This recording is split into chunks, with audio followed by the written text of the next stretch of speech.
आज आप लोगों को क्लास 10th के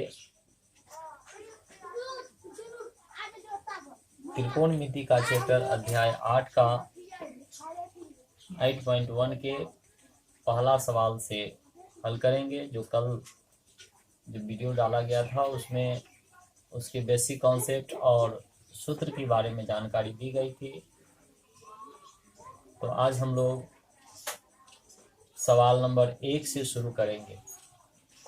चलो पढ़ दो।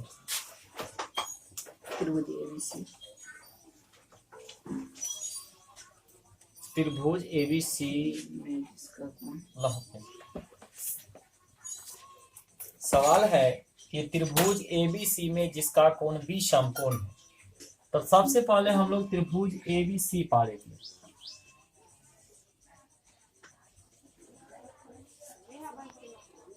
ABC और यह कोण समकोण है अर्थात 90 डिग्री का समकोण है। AB बराबर 24 सेंटीमीटर दिया हुआ है, तो AB 24 सेंटीमीटर डालेंगे। सवाल में है BC बराबर 7 सेंटीमीटर, तो 7 सेंटीमीटर BC डालेंगे। तो निम्नलिखित का मान ज्ञात करना है, लेकिन मान ज्ञात करने से पहले हम लोग को AC ज्ञात करना होगा। क्या ज्ञात करना होगा? AC। तो AC ज्ञात करने के लिए सबसे पहले लिखेंगे त्रिभुज ABC में AC स्क्वायर बराबर AB square plus BC square होता है, अर्थात कर्ण स्क्वायर बराबर लंब स्क्वायर प्लस आधार स्क्वायर। तो AC बराबर 24 का स्क्वायर प्लस 7 का स्क्वायर। AC बराबर इधर से स्क्वायर हटा देंगे तो इधर रूट में चल जाएगा। 24 का वर्ग करेंगे तो 576 होगा और 7 का वर्ग करेंगे तो 49 होगा। सभी को जोड़ेंगे तो 625 होगा और इसका वर्गमूल अगर निकालेंगे तो 25 होगा। ये हो गया 25 सेंटीमीटर। तो AC हो गया 25 सेंटीमीटर। अब हम लोग को सवाल पर जाना है प्रश्न से। प्रश्न क्या कह रहा है? प्रश्न कह रहा है साइन A और कॉस A का मान ज्ञात करना है। तो साइन A, यहाँ साइन A यहाँ है, इसमें बदलता है। जब A का सब जगह मान पूछा जाता है तो उसमें बदला जाता है। तो साइन A हुआ तो A आधार हो जाएगा, ये लंब होगा और ये कर्ण होगा। कर्ण कभी नहीं बदलता है, आधार और लंब बदलता है। तो साइन A बराबर होता है लंब बटे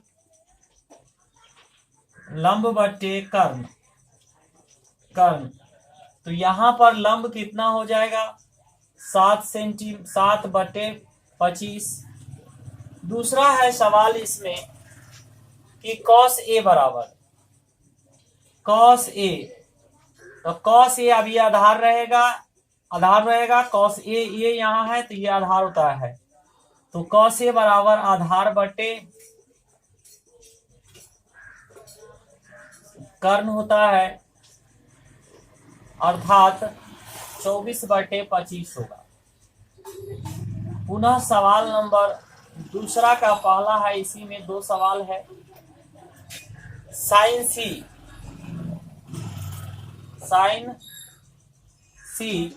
तो साइन C हो गया। तो यहाँ पर जो साइन है C ये हो गया आधार, ये लंब हो गया और ये कर्ण हो गया। तो साइन A बराबर जैसे कि मालूम है यहाँ लंब बटे कर्ण होता है, तो यहाँ पर लंब ये होगा 24 और कर्ण होगा 25।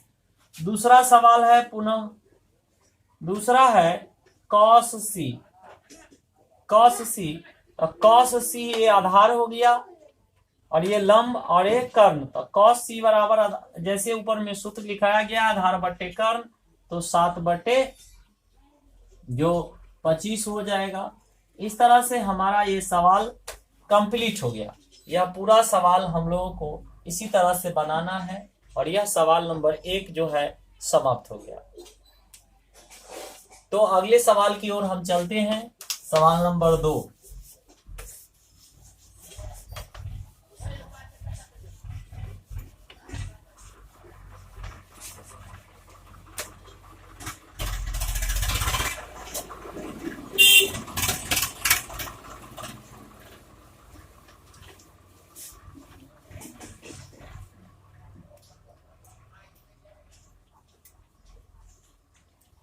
सवाल नंबर 2 में है कि आकृति को देखना है। तो इसमें आकृति बनाया गया है ऐसे,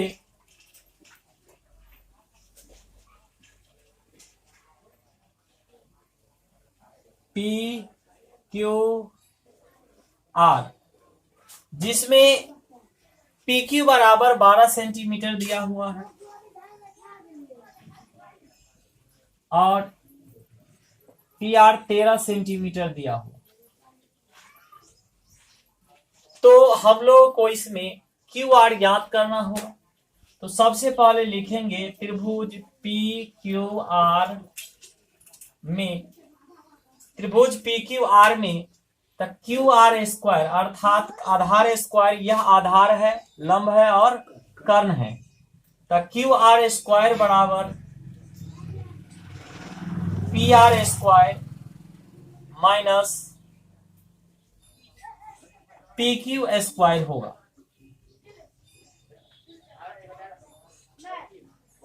तो यहां पर 13 का स्क्वायर माइनस 12 का स्क्वायर,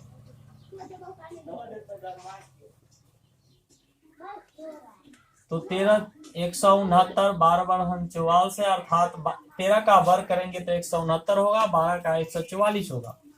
घटाएंगे इसमें से तो घटाने पर यह 25 होता है। अर्थात जैसे 9 में से 4 गया 5 और 6 में से 4 गया 2 और 1 कट गया तो 25 होगा। इसका वर्गमूल निकालेंगे तो 5 सेंटीमीटर होगा। तो यहाँ पर लिखेंगे 5 सेंटीमीटर।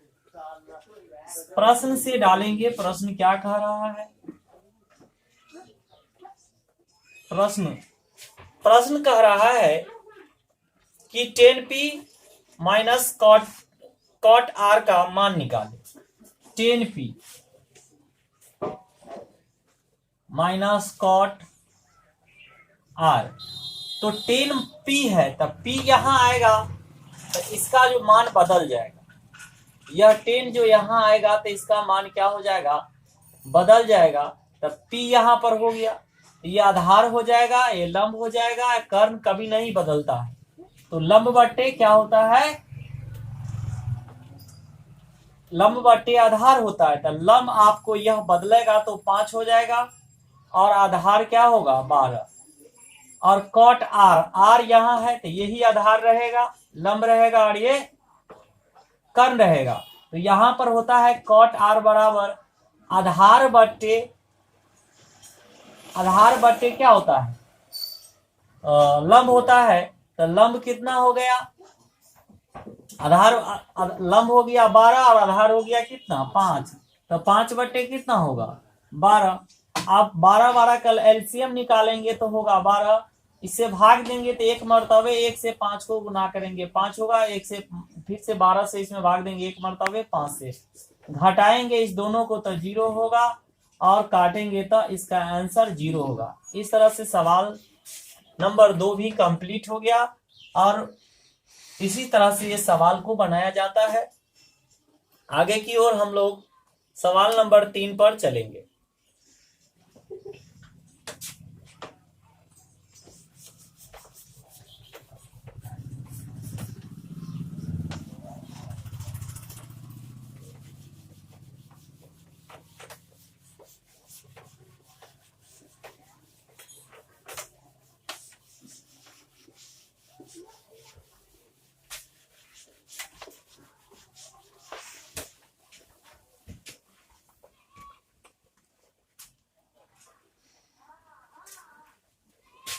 त्रिकोणमिति के किसी भी सवाल को बनाने के लिए सबसे पहले त्रिभुज को लगभग आवश्यकता होता है। तो पहले त्रिभुज पाड़ेंगे, ए बी सी। सवाल में कह रहा है कि यदि साइन ए बराबर 3/4, तो सबसे पहले दिया हुआ है इसमें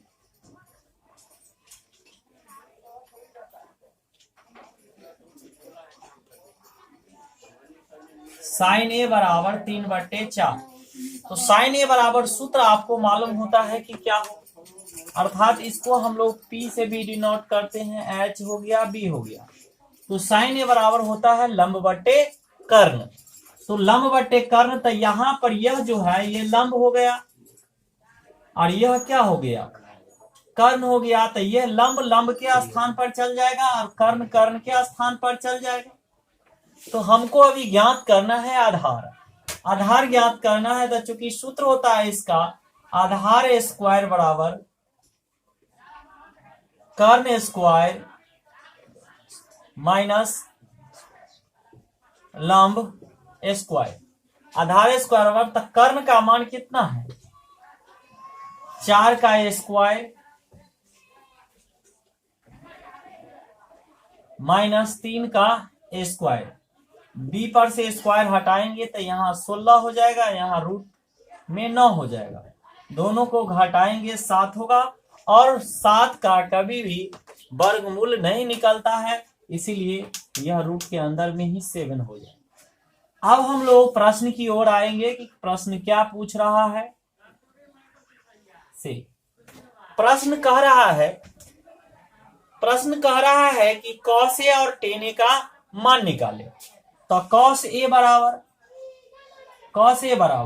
और इसमें कोई भी मान नहीं बदलेगा, ध्यान रखना है। और इसमें जैसे यह दिया हुआ है वैसे इसकी मान को बैठाना है। तो sin A बराबर होता है लंब बटे कर्ण अर्थात P बटे H, तो सीधा हो जाएगा 3/4। दूसरा है, इसमें दूसरा सवाल कहा गया है कि tan A का मान निकालना है। tan A बराबर लंब बटे आधार होता है, तो लंब इसका P बटे B होगा अर्थात 3/√7। इस प्रकार से हमारा सवाल नंबर 3 भी समाप्त हो गया, और इसी छोटी तरीका से सवाल नंबर 3 को भी बनाना है। सर वहाँ पे कॉस ए बोला निकालने के लिए, आप साइन ए निकाल दिए हैं। कॉस ए बराबर, चलिए मिस्टेक हो गया, कॉस ए कह रहा है, पूछ रहा है कॉस ए बराबर, तो कॉस ए बराबर आधार बटे कर्ण होता है, तो यहां पर ये बदल जाएगा, √7 हो जाएगा और 4 हो जाएगा। इस तरह से यह सही हो गया पूरा सवाल। आगे की ओर हम आज के लास्ट सवाल आप लोग को बताएंगे। सवाल नंबर 4।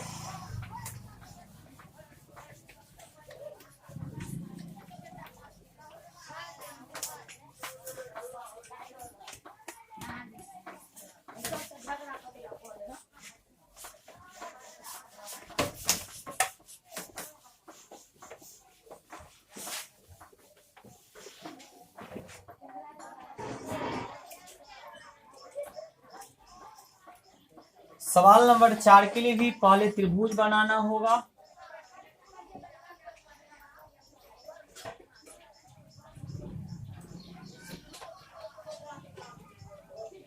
सवाल नंबर 4 में कह रहा है कि 15 cot A बराबर 8। पहले पढ़ेंगे सवाल को। 15 cot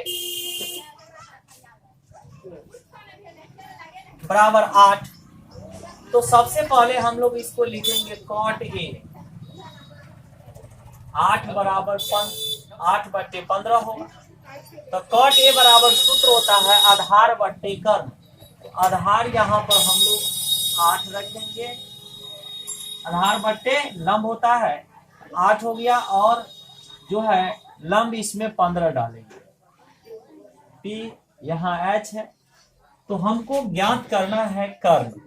कर्ण ज्ञात करना है h² बराबर p² प्लस b² होता है।